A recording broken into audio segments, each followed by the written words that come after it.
Ce faci, Scopeț? Bine. Bine? Am auzit că ai fost la X Factor. Da, la Cluj, la preselecție.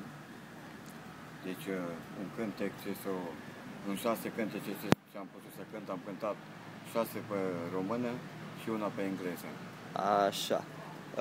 Ne poți cânta o piesă în limba română și după aia cea în limba engleză? Da, da, se poate. Păi, uite. Te-am văzut, mi-ai plăcut, ce rămâne de făcut. Nu îndrăznesc să-ți vorbesc, te iubesc. Dacă în ochi m-ai privit și-a rămas îndrăgostit, nu îndrăznesc să-mi spui că mă iubești. Ok, mulțumim mult. Acum,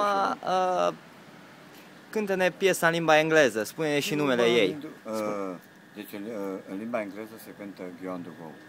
Deci asta e o limbă bună, limbă participată.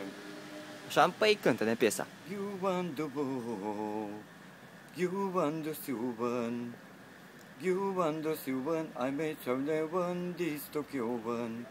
Nacius levukai, de some coveți mai, sone cam primonia se moi tonecai. Atât? Da. Deci cu participarea la Cluj cu X Factor am mers foarte bine, preselecția am câștigat-o.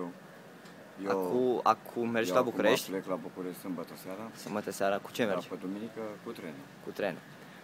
Transmite-le, uite, încă un mesaj fanilor, că fanii sunt foarte încântați de prestația ta anterioară cu Connector și Fuego. Deci cu Fuego cam mere bine planul, deci cu Fuego mai trebuie să mai meargă încă altceva. Deci îi doresc fanilor X Factor o sănătate, fericire.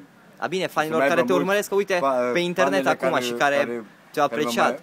Care mă mai urmăresc pe internet, îi rog ca să se uite la mine și să aplaude. Bun. Îi mulțumesc foarte frumos.